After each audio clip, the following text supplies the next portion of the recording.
gélidas ya en el altiplano mexicano.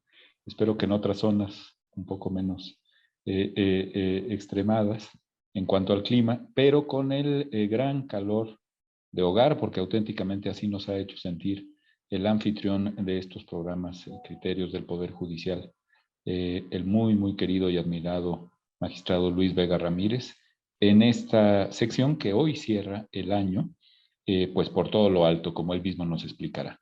Vaya para él y para su invitada de hoy, nuestra muy admirada magistrada Ileana Fabricia Contreras, un abrazo muy, muy fuerte. Y para todas y todos ustedes que nos han hecho el favor de su escucha en Criterios del Poder Judicial durante este 2022, nuestros más sinceros deseos de plácemes por esta temporada navideña. Don Luis, los micrófonos son todos suyos. Adelante. Muchísimas gracias, muy querido doctor Rafael Estrada Michel, siempre tan generoso, tan atento de abrirnos la puerta de Tiempo de Derechos de la Fundación Aguirre Anguiano Chávez Jauregui para analizar criterios del Poder Judicial, que a mí me toca el tema o la materia civil. Y muchas gracias a todas y a todos los que nos acompañan en esta sesión en vivo, y para quienes nos verán con posterioridad en la repetición grabada que estará por ahí colgada en las redes sociales.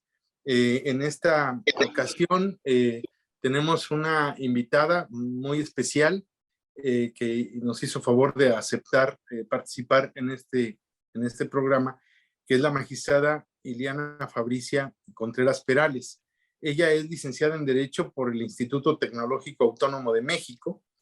Realizó estudios de maestría en Política y Gestión Pública en el Colegio de Tamaulipas. Cursó el diplomado en Derechos Humanos impartida por la Universidad Iberoamericana, Campus Ciudad de México.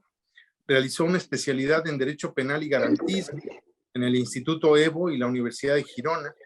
Actualmente cursa la maestría de Derecho Constitucional y Derechos Humanos en la Universidad Panamericana Campus Ciudad de México. Ha tomado múltiples cursos sobre género y derechos humanos, tanto en el Instituto de la Judicatura Federal, hoy Escuela Federal de Formación Judicial, como en diversas universidades públicas y privadas de nuestro país. Actualmente, ella, después de una importante y brillante carrera jurisdiccional, está adscrita al segundo tribunal colegiado en materia civil del primer circuito con residencia en la Ciudad de México, y entre otros casos ha tenido algunos de relevancia internacional, particularmente relacionados con responsabilidad de militares en casos en donde México ha resultado responsable ante tribunales internacionales, particularmente la Corte Interamericana. El tema que hoy nos está convocando, pues es un tema fundamental, que es la perspectiva de género en controversias civiles y familiares. La perspectiva de género es, desde luego, uno de los temas que pareciera que están de moda, porque se están abordando desde muchos foros, bajo diversas perspectivas, de diversas maneras de entenderlo. A nosotros nos corresponde la perspectiva jurisdiccional, es decir, cómo se resuelven hoy los casos con una perspectiva de género. Esta es una herramienta, es una metodología, es una técnica incluso para poder identificar las relaciones asimétricas en donde las mujeres, normalmente las mujeres, son quienes han estado invisibilizadas y sometidas a regímenes culturales primero, incluso religiosos, y también jurídicos, y en relación con sus derechos, con el sometimiento, incluso con la vulnerabilidad que normalmente tienen cuando participan en procedimientos jurisdiccionales donde con una visión machista, pues han sido desde luego violadas en sus derechos, no han sido reconocidos estos derechos que tienen y que han resultado con sentencias que pueden ser incluso injustas.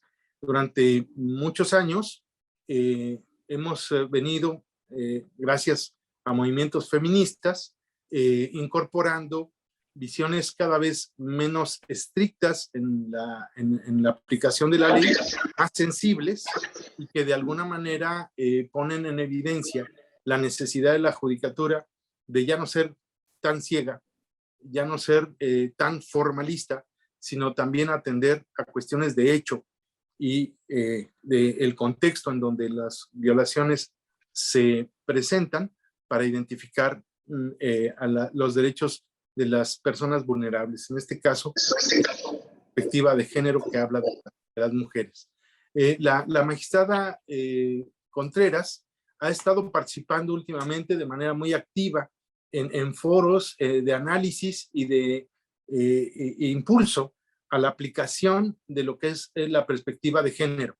Resulta que es un tema que se ha analizado teóricamente, se ha querido consolidar prácticamente, incluso en la Suprema Corte de Justicia se han impulsado la publicación de protocolos de actuación que permitan ser una guía para quienes ejercemos la función jurisdiccional para ir detectando todas estas situaciones de vulnerabilidad en que las mujeres pueden ubicarse y por eso de alguna manera resolver con un sentido social y cultural todavía más comprometido. Entonces, no se quiere aquí en este programa agotar el tema, pero sí que sea de análisis, que tenga una efectividad práctica para todos aquellos quienes ejercemos la jurisdicción, que nos revele cierta manera de ver las cosas, y también para quienes litigan esta materia, para que vean cómo es que empezamos a pensar en género, pero particularizado en casos concretos. Y de entrada, mi querida magistrada, bienvenida nuevamente. Yo quisiera que nos dijera, a ver, ¿qué es esto de la perspectiva de género y por qué resulta importante para nuestra función jurisdiccional? Muchas gracias. Agradezco enormemente a la Fundación y a usted, querido magistrado Vega, la invitación a estar esta tarde con ustedes. Me alegra mucho y me siento muy complacida de ello.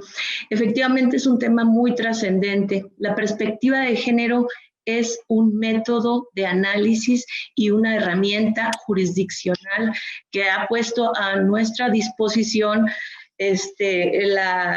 como herramienta la evolución que han tenido los derechos humanos de las mujeres a nivel internacional y que se ha asumido como una obligación de los estados para incorporar estos métodos, esta perspectiva que tiene como finalidad visibilizar las situaciones de asimetría de poder, de discriminación y de violencias contra las mujeres que les impiden el pleno ejercicio de sus derechos y de sus derechos humanos naturalmente. Hemos tenido estos últimos 10 años un gran cambio jurisdiccional, constitucional, legal en materia de derechos de las mujeres y por ende de perspectiva de género como método de análisis. A raíz de la incorporación de los derechos humanos que están incorporados en los tratados internacionales que México ha asignado, y cuando se incorporan a este bloque de constitucionalidad, es decir, que forman parte de nuestro orden constitucional, esto nos genera una obligación de juzgar con perspectiva de género, precisamente para hacer efectivos estos derechos que permanecían únicamente a un nivel formal.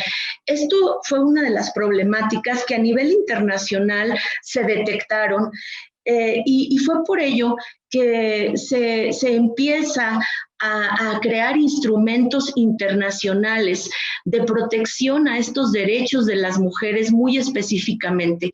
Hubo la necesidad de diferenciarlos para visibilizarlos y poder ejercerlos a nivel nacional, en los estados parte de la Convención Americana de Derechos Humanos, en la Corte Interamericana de Derechos Humanos. Dice que hay dos instrumentos fundamentales, dos convenciones internacionales muy importantes.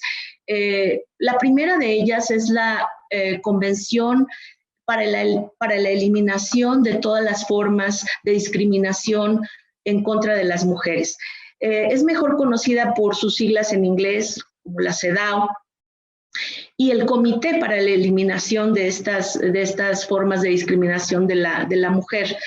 Esta convención fue ratificada por nuestro país el 23 de marzo de 1981, si mal no recuerdo. Y a raíz de ello, pues se empiezan a hacer análisis y estudios y recomendaciones para lograr el pleno derecho de las mujeres a vivir una vida sin discriminación. Y otro de los instrumentos también fundamentales para el ejercicio de los derechos humanos de las mujeres es la Convención precisamente para la prevención, sanción y eliminación de todas las formas de violencia contra la mujer, que también conocemos como la Convención de Belém do Pará. Estos dos instrumentos internacionales, al momento en que son recepcionados por nuestro país y por diversas jurisdicciones nacionales de los países que forman parte de la convención, dan la obligatoriedad a tomar por parte de los estados todas las acciones necesarias para armonizar su orden constitucional y legislación nacional en orden a lograr eliminar toda esta forma o cualquier forma de discriminación, ya sea normativa, institucional, social, que pueda mermar el ejercicio de derechos de las mujeres y, por otra parte, visibilizar las distintas formas de violencia que se ejercen en contra de la mujer. Es fundamental e importante, necesario la aplicación de la perspectiva de género al momento de juzgar, porque no puede haber democracia en un país cuando del 50% de las personas que conforman ese país se encuentran aquejadas por discriminación o por violencias. Entonces, esa es la razón fundamental. La democracia en este país no se puede entender sin el respeto a los derechos humanos y a los derechos humanos de las mujeres específicamente. Hoy nuestro país vive una época de gran violencia hacia las mujeres y naturalmente vivimos contextos todavía patriarcales de discriminación que propician asimetrías de poder que deben visibilizarse para poder resolver las problemáticas de las mujeres y de los grupos vulnerables minoritarios que por razón de género, identidad o preferencias sexuales son marginados en el ejercicio de sus derechos. Muchas gracias por este recorrido que nos puntualiza esta creación del bloque constitucional con estos dos instrumentos internacionales fundamentales, la CEDAW y Belém do Pará, tanto para la discriminación como la violencia, que serían esos dos pilares fundamentales de lo que ahora entendemos la perspectiva de género, que como estamos viendo no se trata de un tema estrictamente jurisdiccional, sino que es de largo alcance porque se refiere a todo lo relacionado con la actividad pública, ¿no? Y que hunde sus raíces en temas culturales, pues, violencia estructural, ¿no? Y sistemática para las mujeres, y que como es cultural, pues está invisibilizada, porque lo hemos entendido como algo que ocurre naturalmente y que así son las cosas por esta división de roles, ¿no? Pero desde luego esta visión amplísima de lo que debe ser la perspectiva de género, que toca el tema justamente de igualdad en esta visión democrática, en el ámbito jurisdiccional, que se convierte en una herramienta, en una técnica para poder identificar justamente esas relaciones asimétricas de donde las mujeres están siendo invisibilizadas ya en una relación concreta que se pronuncia en una, o se produce, perdón, en una controversia, ¿no? de índole familiar o civil, como en este caso estamos tratando.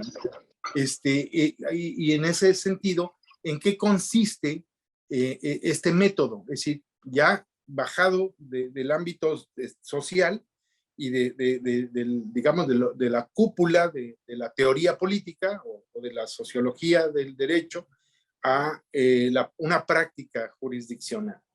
¿En qué consistiría ese método? Sí, bueno, nuestra Suprema Corte ha establecido algunos lineamientos básicos, mínimos, que los juzgadores debemos atender al juzgar con perspectiva de género. Esto lo realizó en la jurisprudencia 22-2016, la primera sala de nuestra Corte Suprema, y en este aspecto estableció 6 pasos que aparentemente son muy sencillos, y que bueno, que precisamente posibilidad de su aplicación en los casos concretos es lo que permite precisamente eliminar las barreras de acceso a la justicia de las mujeres y de las minorías vulnerables de la diversidad sexual, para poder tener acceso a sus derechos. Entonces, estos 6 pasos, en primer lugar, tienen que ver con identificar la situación de asimetría de poder que pudiera haber en la relación jurídica que se está ventilando en un tribunal. Esto es indispensable que lo adoptemos como una constante cuando veamos los asuntos que llegan a nuestro conocimiento como juzgadores. Es decir, desde la recepción de la demanda, en el momento en que se puede ver la narración de hechos que las partes establecen en su demanda, desde ahí podemos identificar si existe alguna asimetría, si existe algún desequilibrio entre las partes que los haga susceptibles de vulnerabilidad en el ejercicio de sus derechos o para el ejercicio de sus derechos. Y en ese momento, pues es fundamental poner atención a cuestiones que a veces de primera instancia pasan desapercibidas. Entonces es un poco esta metáfora, ¿no? De ver con los lentes de la perspectiva de género los asuntos que llegan a nuestro conocimiento.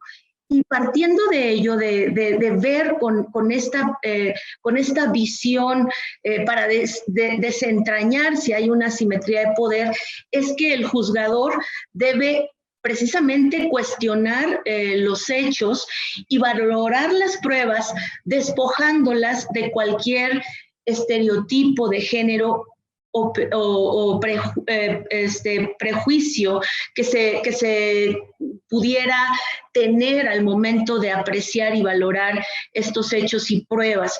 Esto es fundamental porque, de hecho, el estereotipar, el atribuir ciertas características muy generales a hombres o mujeres en razón de su sexo, Es una forma que tiene naturalmente nuestro pensamiento de ordenar y de etiquetar la información que recibimos del mundo. Sin embargo, estas clasificaciones o encasillamientos en roles, con características, con preferencias que debe tener un hombre o una mujer de acuerdo precisamente a su género, son precisamente creaciones culturales, que la cultura nos va haciendo tener estas creencias en los cuales encasillamos a las personas. Esto no tendría nada de malo si esto no nos llevara precisamente a poner barreras para el acceso a los derechos en igualdad de condiciones a las personas. Entonces, por eso es importante despojar a los hechos y a la valoración de la prueba de cualquier estereotipo, de cualquier encasillamiento en ideas preconcebidas sobre lo que debe hacer un hombre o debe hacer una mujer, o cómo debe conducirse alguien de acuerdo a su sexo biológico o a su preferencia sexual o identidad, etcétera. Entonces eso es el segundo punto que la Corte establece como elemento básico o esencial para poder aplicar la perspectiva de género. También otro de los puntos, el tercer punto, es ordenar las pruebas que se estimen necesarias para poder visibilizar esas situaciones de violencia o de discriminación entre las partes y la condición de vulnerabilidad que ello pudiera estar generando. Esto es muy importante porque es una actividad que los juzgadores debemos realizar al juzgar con perspectiva de género, ya sea tratándose de medidas cautelares o precautorias, tratándose de ya el desahogo de pruebas en el interrogatorio de testigos, en cualquier diligencia que se lleve a cabo y que incluso si las partes no la proponen, tenemos nosotros la posibilidad de dictarlas para mejor proveer en el asunto. Uno de los principales objeciones que se hace a la aplicación de la perspectiva de género en asuntos civiles y familiares es el principio de estricto derecho. O sea, si el principio de estricto derecho debe ser soslayado por el juzgador en casos en donde se está juzgando, temas de familia, pero que no admiten o tradicionalmente se ha considerado que no admiten la suplencia de la queja. Por ejemplo, en los casos en donde se trata de la disolución del vínculo matrimonial, pero específicamente en cuanto a la liquidación de la sociedad conyugal. Y dicen ahí, bueno, ahí no es necesario o no es válido realizar una suplencia de la queja. Sin embargo, los criterios de la Suprema Corte de nuestro país han evolucionado mucho en ese aspecto, considerando que el derecho de familia está en una situación, digámoslo así, especial, en donde no se rigen necesariamente por el principio dispositivo que tradicionalmente rige en el derecho civil, sino que el derecho familiar está inmerso en una materia que es de interés social y de orden público y que es trascendente e importante para el Estado tutelar estos derechos que se dirimen en materia familiar. Y entonces, al aplicar la perspectiva de género, sí podemos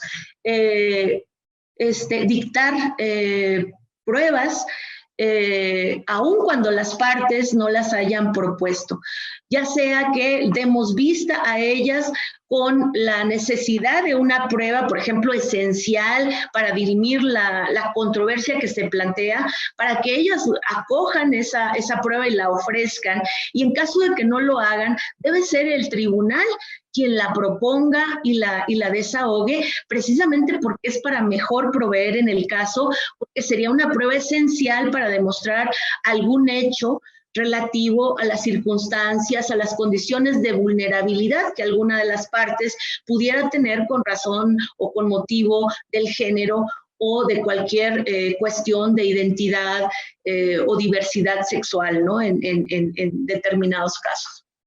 Sí, ahí sí me gustaría detener un poquito en este tercer punto de la oficiosidad, ¿no?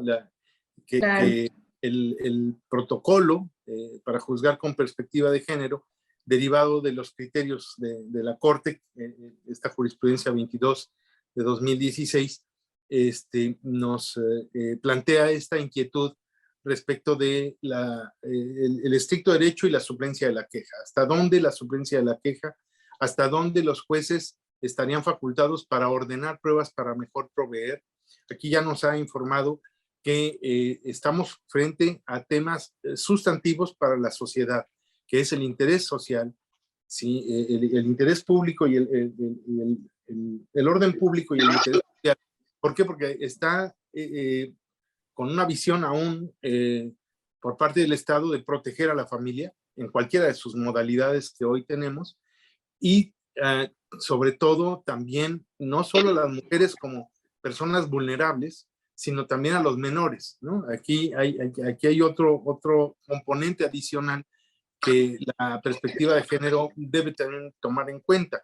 Si bien los menores tienen otro tratamiento por el interés superior, etcétera, pero también forman parte de un grupo vulnerable que, con independencia de las mujeres, adquiere un especial tratamiento.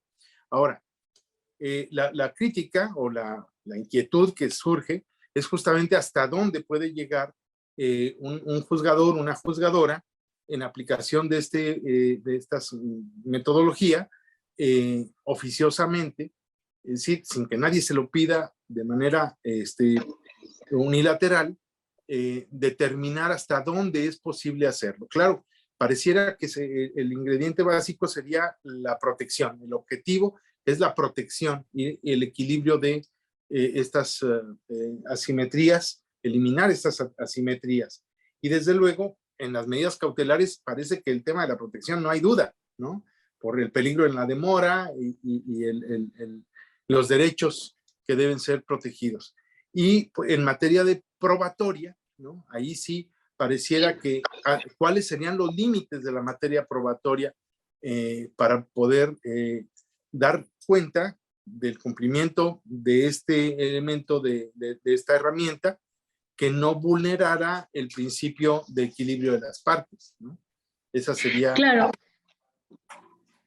Claro, sí, pues la perspectiva de género es una herramienta transversal a todo el procedimiento en materia civil o familiar, porque, como comentábamos, puede darse esta facultad del juzgador para dictar medidas precautorias, y dentro de esas medidas allegarse de los medios de prueba que estime necesarios para visibilizar la verdad material en este tipo de casos. Y dentro del proceso, la perspectiva de género obliga a tener un papel muy activo en la dirección del procedimiento, precisamente porque lo que se busca es lograr, digamos, equilibrar las condiciones que ponen a una persona en vulnerabilidad por su condición, ya sea de género, de edad, de discapacidad, de condición migratoria, de color de piel, cualquier cuestión que pudiera, que estén privados de la libertad, que se encuentren en una condición de marginación, que todas estas vulnerabilidades hacen que el ejercicio de los derechos sea difícil para este tipo de grupos y de personas al momento en que acuden a un órgano jurisdiccional para precisamente ejercer un derecho. Entonces, esta suplencia en la queja que se puede practicar, digámoslo así, es una acción que permite precisamente no crear un desequilibrio procesal entre las partes, sino poner el piso parejo para que ambos puedan ejercer su derecho en igualdad de condiciones. Y digo que la perspectiva de género y esta facultad de visibilizar las situaciones que imposibilitan o dificultan el acceso a los derechos es durante todo el procedimiento, desde la admisión de la demanda hasta el ofrecimiento y desahogo de pruebas, al momento de dictar sentencia y también en la ejecución de las sentencias en esta materia en donde se haya aplicado la perspectiva de género en beneficio de alguna de las partes. Entonces, creo que el límite está en la visión del juzgador de cómo poder hacer ejercitables los derechos. Si hay que quitar alguna traba de carácter procesal, probatorio, para que esa persona que por su condición de vulnerabilidad no pudo tener acceso a esos derechos, lo pueda ejercer en ese momento. Entonces, no se crea un desequilibrio procesal con la aplicación de la perspectiva de género, sino que se logra equilibrar precisamente la igualdad procesal de las partes porque se visibilizan esas condiciones que creaban inacceso a la justicia por discriminación o por violencia, se visibilizan, se logran atemperar con algunas medidas que el juzgador toma para que ambas partes puedan ejercer en igualdad de condiciones los derechos dentro del procedimiento que se dirime, ¿no? Sí, aquí, por ejemplo, en materia de pruebas, en materia probatoria, no solamente es ordenar que algunas pruebas se desahoguen, sino también en el desahogo mismo o en la valoración de la prueba también podría aplicarse esta perspectiva. Aquí tengo un criterio del 15º Tribunal Colegiado en materia civil, también del primer circuito, que dice juzgar con perspectiva de género. Cuando mujeres extranjeras provenientes de países en guerra, como Ucrania, se encuentran en una situación de especial vulnerabilidad, ello obliga a los órganos jurisdiccionales a evaluar con sensibilidad el material videográfico que pretenda exhibirlas como madres violentas e inmorales. Es decir, ya el solo rubro de esta tesis nos está hablando de una serie de elementos de la perspectiva de género. En principio se trata de una mujer, se trata de una mujer que viene de un país que está en guerra, que además está disputándose ahí en una controversia la restitución de su hijo y que se exhibieron como pruebas material videográfico. Y aquí nos dice, esas pruebas tienen que ser admitidas y tienen que ser desahogadas. Y al momento de que van a valorarse, tienen que valorarse con sensibilidad, ¿no? Atendiendo a esas condiciones de vulnerabilidad y de esa manera hacernos más sensibles a los juzgadores. Y desde luego la perspectiva de género nos obliga a los juzgadores a tener un compromiso mayor con la justicia, un compromiso mayor con lo que estamos resolviendo, porque cuando aplicábamos la ley, simplemente la norma ya venía cargada con una dosis muy fuerte de carácter cultural, donde estaba impregnada de ciertos conceptos que son estereotipos, que vienen ya conformados y que los asumíamos de manera mecánica y así aplicábamos la ley. Hoy no, hoy tenemos que ser más sensibles sin violar el equilibrio de las partes, sino para resolver realmente la controversia con base en las circunstancias que se están viviendo, ¿no? Y creo que esto ejemplifica un poco lo que estamos platicando. Sí. Así es, magistrado. Incluso ahorita que comenta usted esto de la actividad probatoria, también la perspectiva de género no solamente implica que el juzgador tenga esta facultad de solicitar pruebas para mejor proveer, de dirigir el procedimiento de manera activa, esto también implica el no admitir pruebas que pudieran atentar o poner en vulnerabilidad a alguna de las partes, precisamente por cuestiones de género.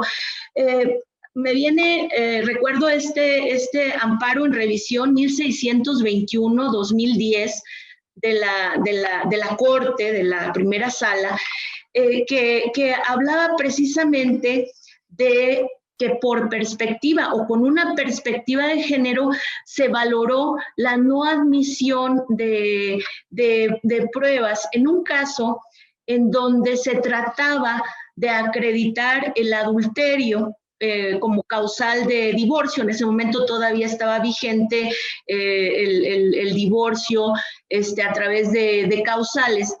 Y se trató por un marido de acreditar el adulterio que había cometido su mujer, y lo pretendió acreditar a través de 300 correos electrónicos en donde se denotaba o se narraba la relación extramarital que presuntamente su esposa estaba teniendo. Y a diferencia de la resolución que dictaron los tribunales que antecedieron a la Corte en el análisis de ese caso, se analizó con perspectiva de género y se visibilizó que había una asimetría de poder que se estaba ejerciendo por parte del oferente de la prueba, porque los correos electrónicos los obtuvieron de la computadora que era propiedad del oferente de la prueba, a través de poner el usuario y la clave de acceso al correo electrónico de la mujer a la quien se pretendía acreditarle el adulterio. Y la resolución de los tribunales que vieron el caso antes de la Corte fue en el sentido de que se acreditaba la causal y que sí se había causado un daño a la sensibilidad del esposo, que en ese momento estaba tratando de acreditar ese adulterio como una causa de divorcio.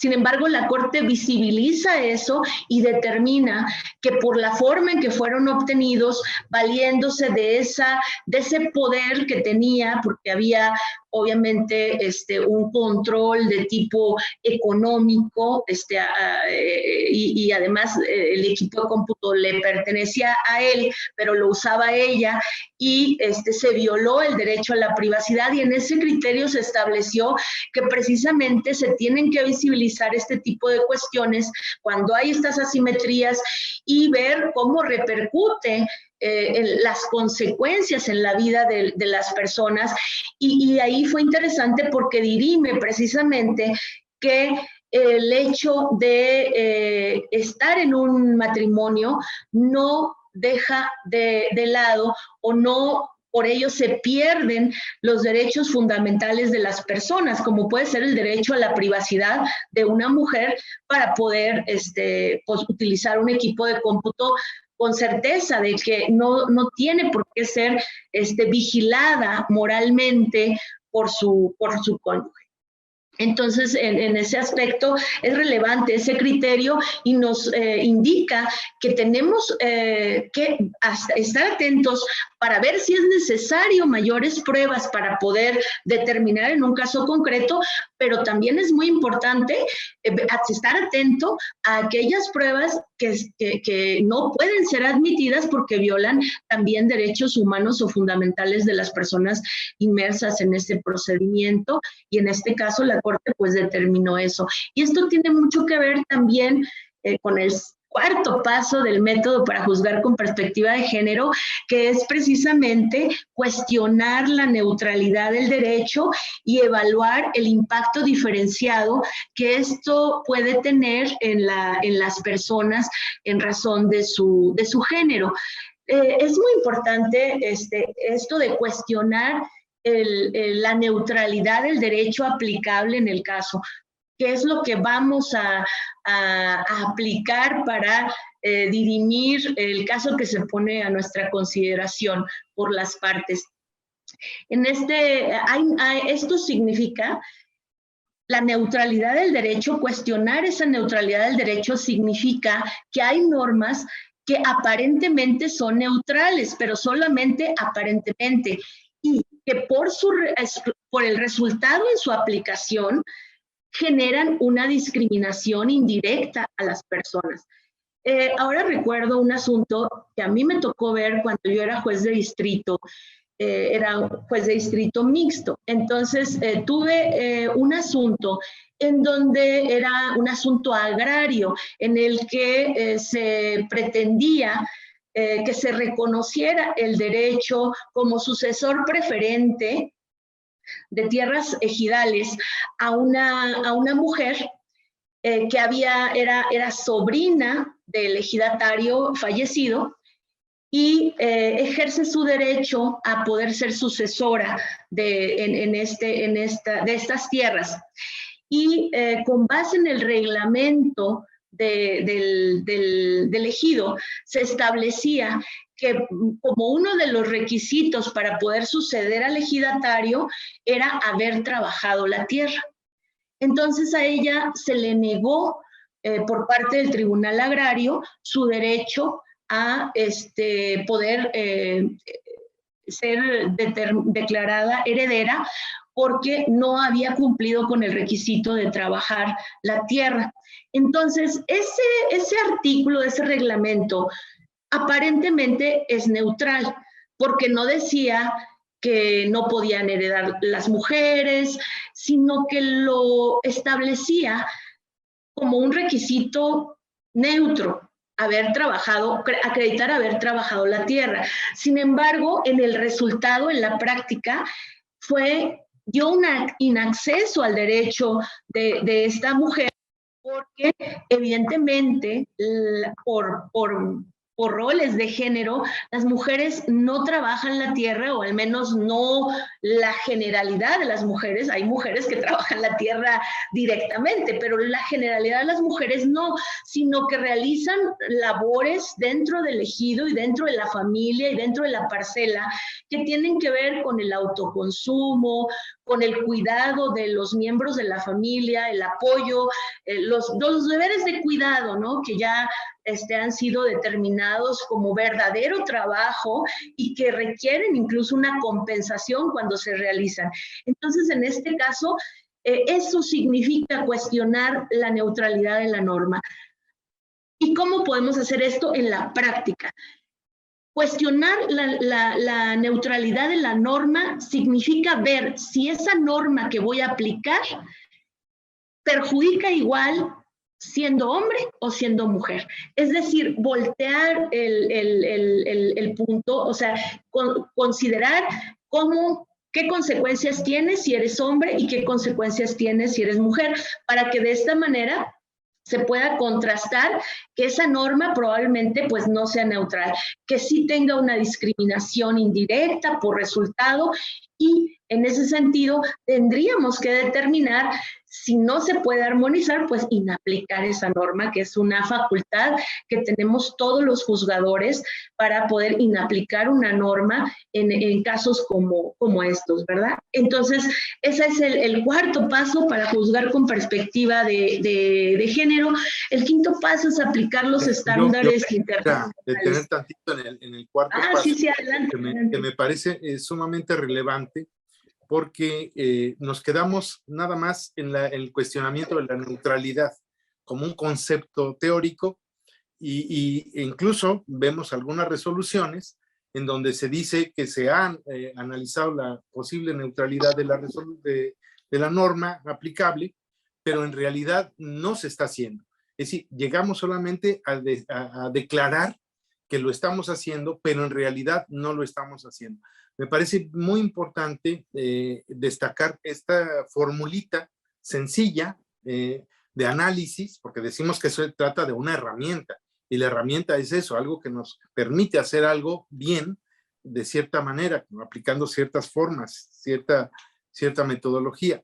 Y aquí es simplemente cuestionarnos si la neutralidad, esta neutralidad de la norma existe por cuanto sus consecuencias, ¿no? Por cuanto a sus resultados, pero atribuyéndolos a un hombre o a una mujer, ¿no? Aquí creo que es muy revelador este consejo, ¿no? Entre juzgadores, porque nos permite, uno, decían, poner unos lentes. Yo creo que quitarnos los lentes para ver con claridad y destacar esta distinción entre hombres y mujeres a partir del resultado de la aplicación de la norma, ¿no? Y que esto es un compromiso de los juzgadores, porque una de las cuestiones que también se presenta como una dificultad en la aplicación de la metodología de la perspectiva de género es justamente que como se trata de cuestiones culturales, son invisibles para el propio juzgador, pero podemos objetivizarlo o objetivarlo a través de esta fórmula que transversalmente se puede aplicar. Y me parece muy, muy resaltable esto último que nos acaba de compartir, magistrada. Ahora sí, venga con el quinto. Muchas gracias. Efectivamente, querido magistrado, es algo que permea también en el ordenamiento jurídico. El que nuestro sistema jurídico, como estructura, como superestructura de la sociedad, provenga de un sistema patriarcal, eso hace que también las normas tengan esa carga que impide o que a veces da una aparente neutralidad. Sin embargo, por el resultado, pues se afecta a las personas cuando no lo visibilizamos, cuando lo pasamos por alto, porque es aparentemente neutral. Ese es el problema de las normas. Por eso hay que cuestionarlas. Por eso hay que checar si efectivamente es aparente solo la neutralidad, y eso lo podemos hacer cambiando precisamente el rol de la parte para ver si fueras hombre, sería justo, equitativo, igualitario, o que si eres mujer. O sea, porque ahí inmediatamente pues nos cambia el panorama y nos permite ver si efectivamente es correcto o no que como juzgadores apliquemos esa norma. Y es importante, el quinto paso es aplicar estándares internacionales de derechos humanos. Esto tiene que ver también mucho con la prueba, porque tradicionalmente se había considerado que, por ejemplo, en asuntos de pérdida de la patria potestad, la actividad probatoria, la valoración probatoria tenía que ser de certeza absoluta. O sea, debe haber certeza absoluta. Por ejemplo, debía haber, ese criterio cambió a través de diversas análisis y jurisprudencias de nuestra Corte, ya para pasar de un estándar de prueba de máxima credibilidad o de absoluta credibilidad de la prueba como un estándar a otro de probable.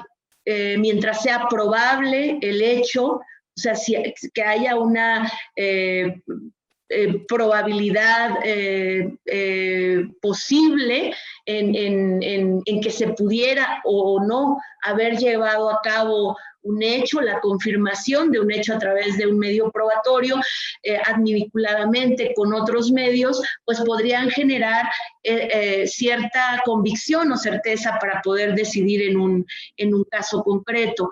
Los estándares de derechos humanos nos llevan a este ámbito en materia probatoria para poder valorar las pruebas con esos estándares internacionales.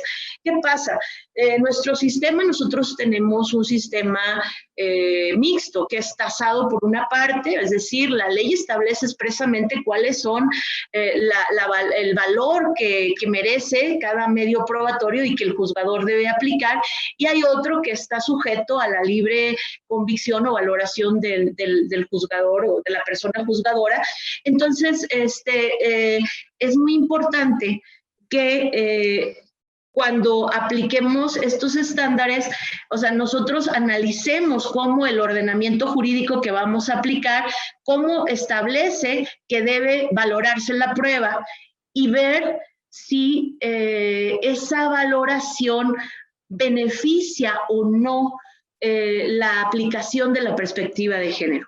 Porque si no es así, tenemos la posibilidad de determinar que si ese tipo de valoración no es conveniente para la aplicación de la perspectiva de género, porque limita el ejercicio del derecho, el ejercicio de la actividad probatoria o de la convicción a la que arribarías a través de la valoración probatoria, podemos justificar el cambio de método de valoración a uno acorde a los estándares internacionales de derechos humanos, que en muchas sentencias pues la Corte Interamericana ha establecido cuáles son esos estándares probatorios en materia de derechos humanos, porque no hay que olvidar que lo que tratamos con la perspectiva de género es visibilizar situaciones que impidan el acceso a los derechos de las mujeres y que son también derechos humanos.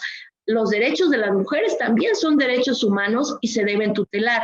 La diferencia es que la Corte Interamericana ha establecido ciertas formas y métodos para interpretar y aplicar los derechos humanos en los casos en los que conoce, por ejemplo, no sé, el método, el test de proporcionalidad o de igualdad, o sea, son métodos para poder interpretar y aplicar los derechos humanos.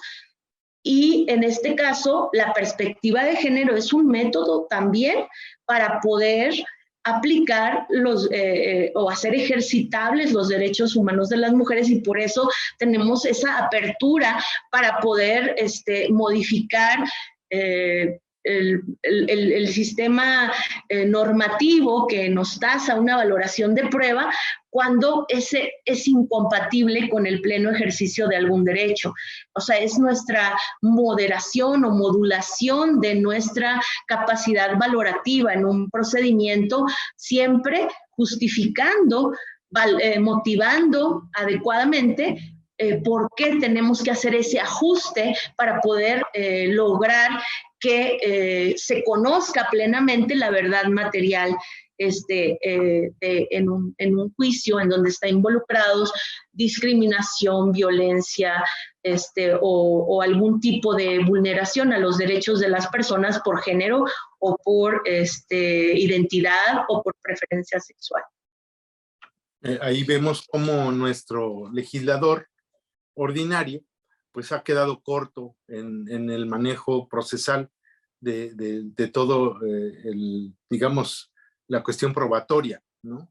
Y que requerimos incorporar criterios internacionales que nos sirvan de guía para poder valorar las pruebas en su justa dimensión, para llegar a esa verdad material que finalmente sería una verdad formal, pero bueno, podemos decir que material porque vamos realmente a tratar de investigar y reproducir el hecho controvertido, pero con esta visión de perspectiva de género, ¿no?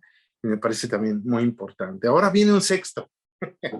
El sexto y último de los pasos básicos que nuestra Corte nos da para poder aplicar este método no es menos importante que los anteriores, y es evitar el uso del lenguaje discriminatorio y procurar un lenguaje inclusivo. ¿Por qué es tan importante este paso, este sexto paso? Porque lo que no se nombra no existe. Entonces, es importante visibilizar a las personas que intervienen en ese procedimiento con un uso de lenguaje inclusivo.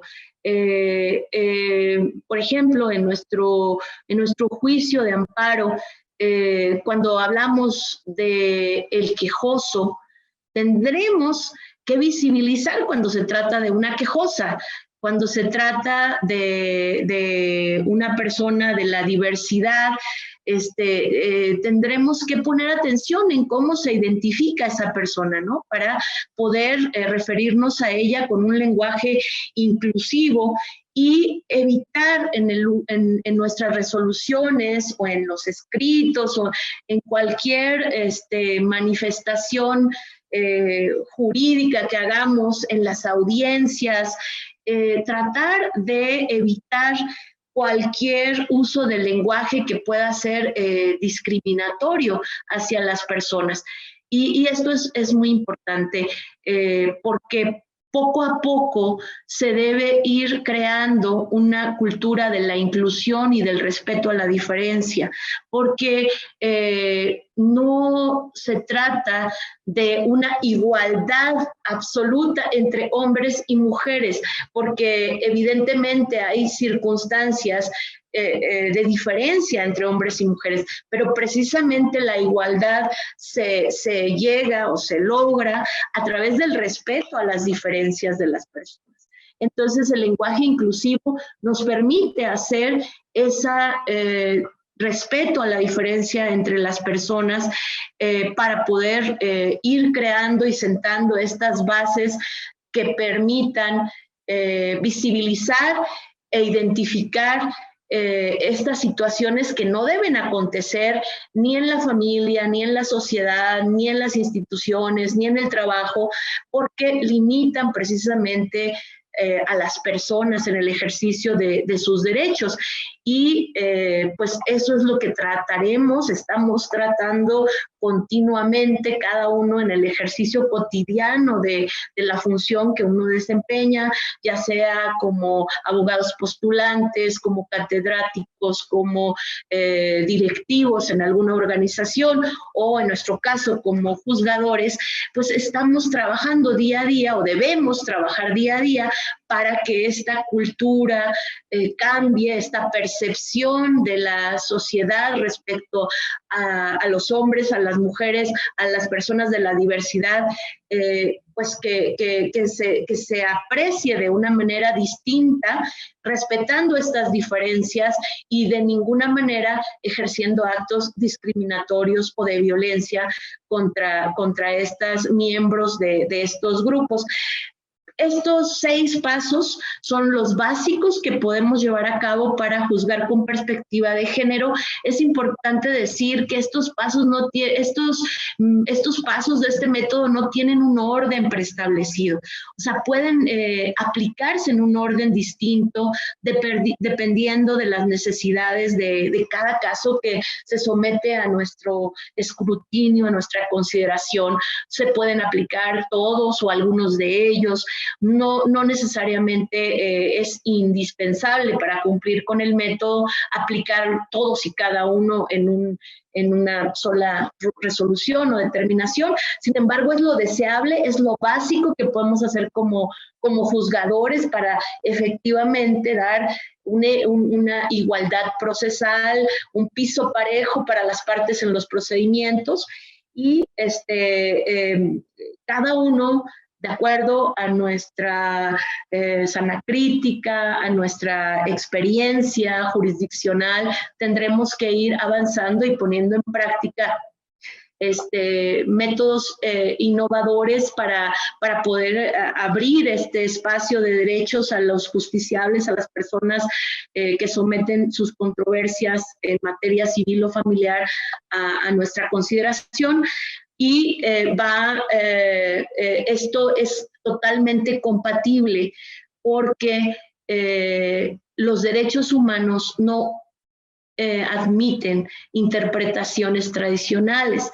O sea, no podemos juzgar con perspectiva de género utilizando interpretaciones tradicionales como podría ser la gramatical, la sistemática, que finalmente pues son muy de derecho, pero no en cuanto a la interpretación de los derechos humanos, que está reñida en cierta manera con estos métodos tradicionales, y entonces tenemos que utilizar otros métodos de interpretación constitucional y convencionalmente aceptados que son precisamente estos, la perspectiva de género, a lo mejor la proporcionalidad, los test de igualdad, que nos permiten visibilizar de otra manera el contexto en que se desarrollan los casos y que permita de esa manera tener un acceso efectivo a los derechos sin ningún tipo de traba por ninguna condición de las personas. Y en este sentido, hay una cosa más que me gustaría llamar la atención, y es en el hecho de que puede haber algo que se ha denominado interseccionalidad en la discriminación. Puede haber un cruce de circunstancias de vulnerabilidad que ponen a una persona en peligro de no poder ejercitar sus derechos por estas condiciones. ¿A qué me refiero? Hay un cruce de situaciones de vulnerabilidad. Una mujer puede ser vulnerable por su género, pero también si es adulta mayor al mismo tiempo. Y además es también una categoría sospechosa o entra dentro de estos grupos vulnerables si fuera una persona privada de su libertad, si tuviera alguna discapacidad, si fuera afrodescendiente, si fuera migrante. Todas estas condiciones, circunstancias de las personas, tenemos que tenerlas muy presentes al momento de juzgar.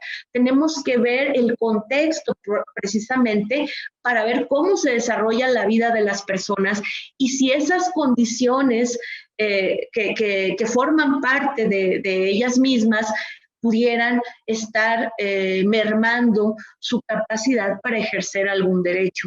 Y entonces también tendremos que tomar alguna acción para poder equilibrar su situación y que podamos dar acceso a esa tutela judicial que requiere en ese momento. Efectiva, sí, no, pues muy claras ideas. Me quedaba, bueno, en relación con esto de la interseccionalidad, me quedaba con el punto número 6. Es posible armonizar la corrección gramatical con el lenguaje incluyente o inclusivo, no sexista. Hay esta discusión, ¿no?, entre los puristas del lenguaje y quienes pugnan por un lenguaje inclusivo. La pregunta es, ¿podría armonizarse ambas posturas o son irreductibles y solamente se justificaría el lenguaje inclusive para hacer visible las condiciones de vulnerabilidad? Pues el lenguaje inclusivo nos permite visibilizar a las personas en su condición de género, de preferencia, de diversidad. Y bueno, es una cuestión que abona a que en el momento en que lo visibilizamos existe y se reconoce y se tutela. Entonces, en ese sentido, pues es una cuestión que se recomienda y a la vez se recomienda también evitar el uso de lenguajes discriminatorios, ¿no? Por ejemplo, el lenguaje discriminatorio que durante muchos años se había realizado para las uniones de facto o de hecho, cuando alguien estaba unido en matrimonio y además tenía una unión de hecho aparte de ese matrimonio, que durante muchísimos años y todavía por ahí, increíblemente yo las veo en algunas resoluciones, el término de amacio o amaciato, ¿no? Ese término, pues sí vulnera la dignidad de las personas, es discriminatorio, porque pone en una situación evidente que se está en una unión fuera del matrimonio, ¿no? Legalmente establecido. Entonces, por ejemplo, el evitar ese tipo de lenguaje en las resoluciones es muy importante. Recuerdo una resolución que vi hace poco, en donde un tribunal estableció que una mujer no tenía derecho a los bienes en liquidación de una sociedad conyugal, porque si bien había estado unida a esa persona en una relación de hecho durante casi 30 años, el matrimonio únicamente había tenido una vigencia de los últimos, creo que 3 años, y que no podía tener derecho a la liquidación de la sociedad conyugal, sino única y exclusivamente los bienes durante estos 3 últimos años y no durante los 27 años anteriores, porque ella estaba unida en matrimonio a una tercera persona y se divorció.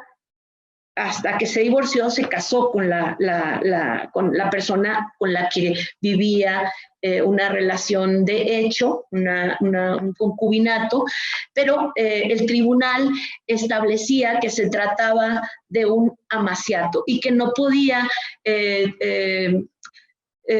validar un tipo de relación así, que además esa persona era la culpable de que no pudiera recibir bienes por la liquidación de la sociedad conyugal.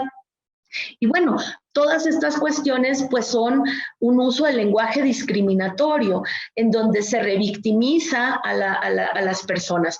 Y eso también se ve en las audiencias muy a menudo, cuando se interroga de determinada manera, cuando se indagan sobre hechos que las partes tal vez quisieran mantener en secrecía y que no son trascendentes para poder dirimir algún punto específico del conflicto.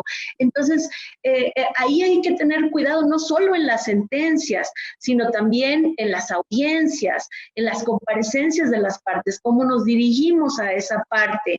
Si evidentemente, por ejemplo, una persona de la diversidad sexual, una persona trans, acude a una audiencia con nosotros y está perfectamente vestida como una mujer, no le voy a decir señor, o sea, porque ahí estoy haciendo un trato discriminatorio, porque su identidad de género es como mujer.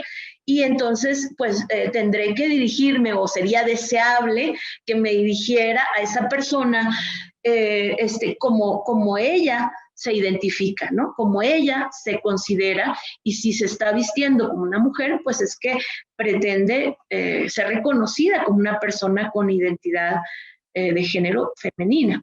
Entonces, bueno, esos son algunos ejemplos. En cuanto a la cuestión de la pureza del lenguaje, pues creo que ante la pureza del lenguaje tenemos que estar atentos a la inclusión, a la igualdad, al trato con el respeto a la diferencia, y bueno, esa es una cuestión que cada juzgador pues tendrá que valorar, aplicar su criterio para decir cómo va a dictar su sentencia, pero lo deseable es que no haya lenguaje discriminatorio y que se use un lenguaje inclusivo.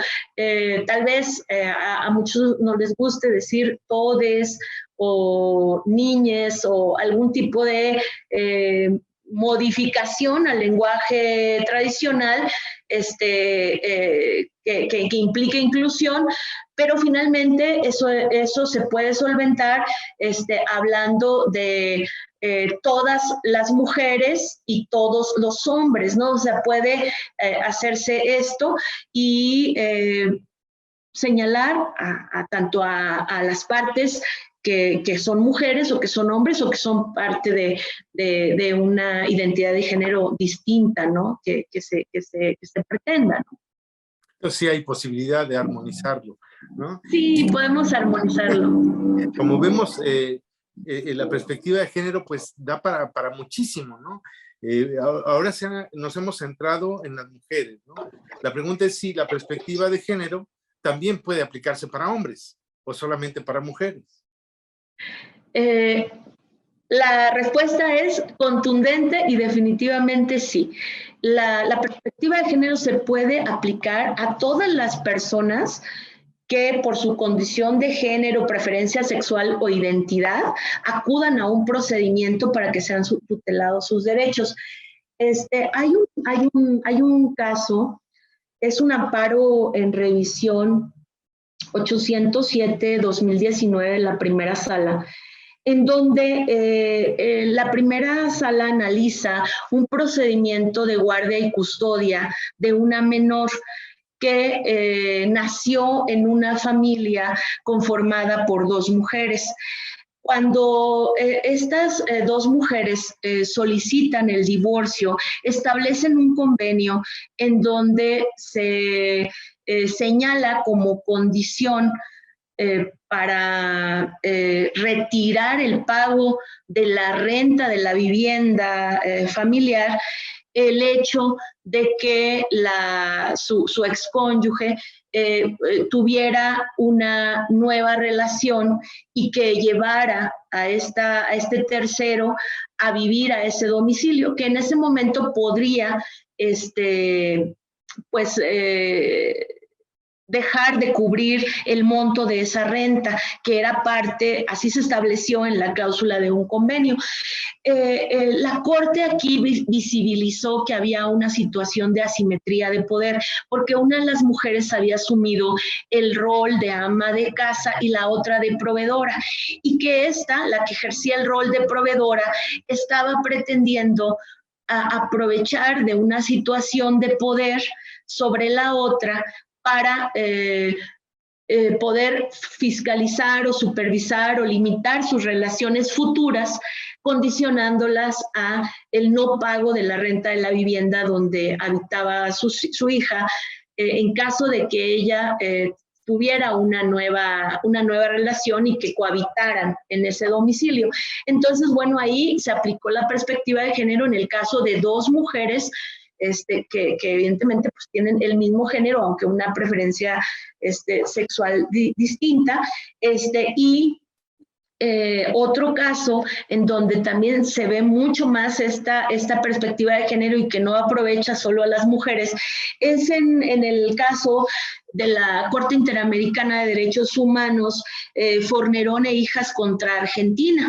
En este caso, la Corte Interamericana determinó la responsabilidad de la jurisdicción argentina porque era un caso en donde el Tribunal Nacional determinó que conservara la custodia de una menor una familia a quien la madre biológica se la había dado en adopción y negó la custodia al padre que pretendía tener esta custodia, pero el argumento de la jurisdicción argentina para negar la custodia al padre biológico era que era soltero.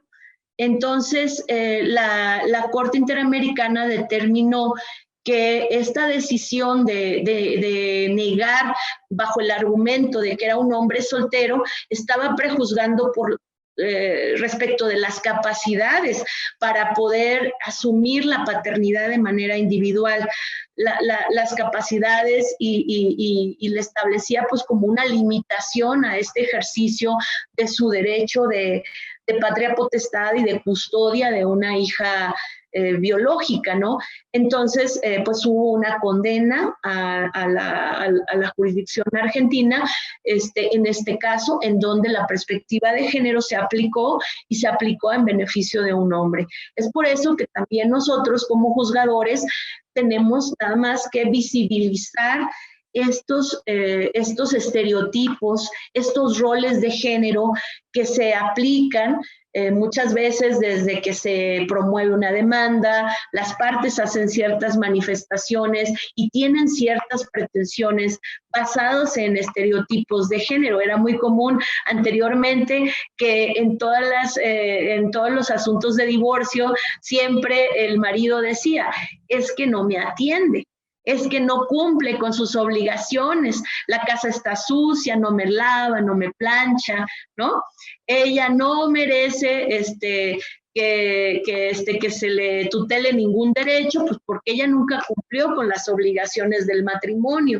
Y entonces ahí poco a poco hemos tenido que ir permeando a través de nuestras acciones, diciendo que no existe una obligación de cuidado establecida para uno solo de los géneros, ¿no? Y que esto debe cambiar y que esto no es impedimento para el ejercicio de un derecho, que se pueden ejercer los derechos y deben ser tutelados, aun cuando tradicionalmente se estime que las mujeres son las únicas que están obligadas a los deberes de cuidado dentro del matrimonio y la familia. Sí, y eso da para mucho más. Por ejemplo, la pensión compensatoria, entre otras muchas cosas. Lamentablemente, está muy interesante este tema y daría para mucho más. Lamentablemente, el tiempo es el enemigo público número uno.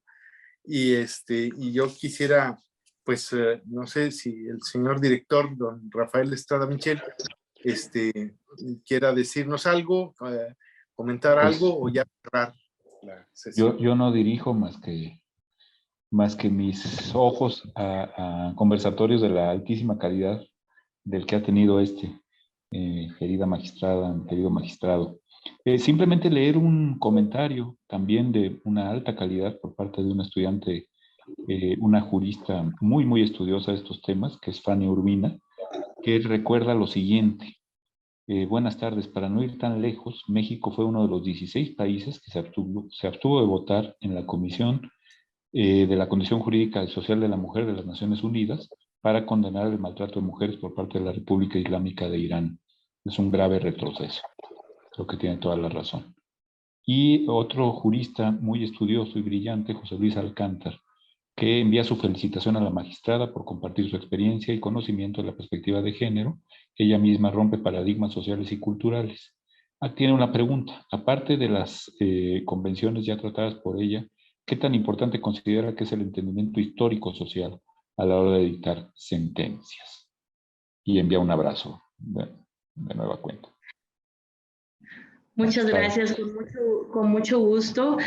Coincido con el doctor Estrada Michel, que es muy trascendente el retroceso que tuvo nuestro país al no haber votado esta situación de condena a la violencia que se comete en contra de las mujeres.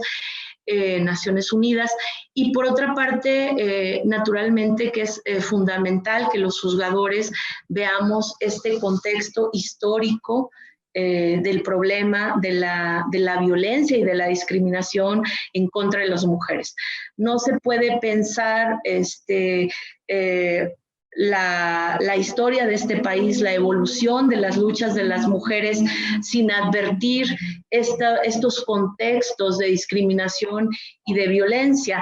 Fíjense que paradójicamente las mujeres siempre hemos estado apoyando las luchas por la libertad, por la igualdad, por los derechos sociales, económicos, políticos, culturales, en todos los ámbitos de la historia de nuestro país. Ahí estuvieron siempre las mujeres apoyando el derecho a huelga, estuvieron apoyando durante la Revolución Mexicana, todos el contexto histórico siempre visibiliza muy mínimamente, porque como que la historia ahí se centra en el elemento masculino, pero ahí está la lucha de las mujeres por las reivindicaciones sociales de todo tipo. Sin embargo, los derechos de las mujeres siempre quedaron rezagados y postergados para otro tiempo, para otro momento, y creo que ese momento está aquí, llegó y está aquí, y creo que el Poder Judicial está siendo partícipe de este momento de reivindicación, de igualdad, de paridad de género. Lo estamos viendo porque hoy tenemos muchísimas más juzgadoras, que era necesario tener una visión femenina en el juzgar, en la actividad jurisdiccional, sencillamente porque no puede haber justicia sin la otra visión de nuestra sociedad, la visión femenina, la visión de las mujeres. Entonces, los contextos históricos son muy importantes, porque eso es lo que nos permite visibilizar el contexto en que una persona se desarrolla, dependiendo de todas estas cargas ideológicas, estos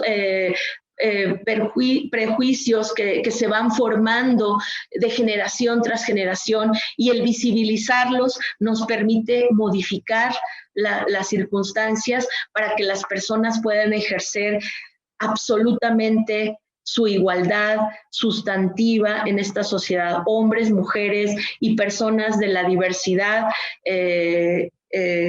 por identidad o por cualquier otra situación, pues tienen esa posibilidad, y yo creo que este es el momento, este es el tiempo de los derechos, y es el momento en que nosotros tenemos que trabajar todos los días para que sea una igualdad sustantiva, y que, como dije al inicio, que este país sea verdaderamente democrático, entendida la democracia como un estilo de vida, como algo que se vive cotidianamente por todos y todas, o todas y todos.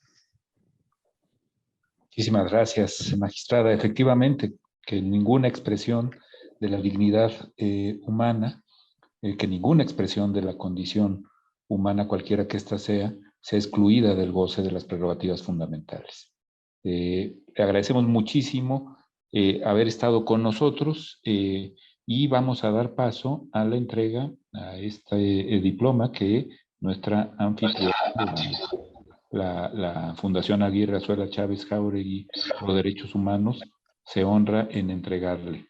Desde luego, magistrada, se lo haremos llegar por la vía física, como debe ser, pero yo quiero aprovechar este momento para destacar que el magistrado Luis Vega ha sido realmente un puntal en esta nueva temporada del programa Criterios del Poder Judicial, que para el aula y la revista Tiempo de Derechos es un honor contar con su anfitrionía, con su conducción de excelencia, y que siempre nos trae a participantes como usted, de primerísima línea en los temas de vanguardia y de reflexión que tanta falta hacen en nuestro foro y en nuestro país para el mayor desarrollo, más justo, más dignificante de la República. Así es que muchísimas gracias a ambos.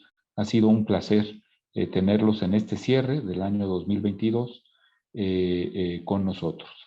Y decirles que a todas y a todos ustedes que vamos a reiniciar el año que entra en enero, los primeros jueves de enero, alguno de los primeros dos, supongo, con este programa que pues tantísimas buenas perspectivas ha tenido y que se ha fomentado y se ha alimentado del entusiasmo, de la erudición, de la capacidad técnica de todas y todos los que participan como ponentes, como conductores, como auditores, es decir, como gente que escucha, que ve, que entiende, que cuestiona y que discute. Entre tanto, muy querido magistrado Vega, si quiere usted decir unas palabras para cerrar este último programa del año, de nueva cuenta todo nuestro agradecimiento, y les deseamos a todas y a todos ustedes una muy feliz Navidad, y que el año que entra esté lleno de perspectivas halagüeñas y que mejore en mucho la condición de nuestros compatriotas, de nuestra gente en América Latina, y por supuesto la personal familiar de cada uno de ustedes. Don Luis, un abrazo hasta allá. Muchas gracias. Pues la verdad es que poco tengo que agregar a palabras tan certeras. Solo dar nuevamente mi agradecimiento a la magistrada Iliana Contreras Perales, quien nos hizo el honor de estar esta tarde con nosotros aquí en el aula de la Fundación del ministro Aguirre Anguiano, Azuela Chávez Jáuregui, y que evidentemente estamos cerrando con broche de oro este año de análisis judicial, y que pues la anfitrionía es de Tiempo de Derechos y de un gigante del análisis jurídico, histórico que es don Rafael Estrada Michel.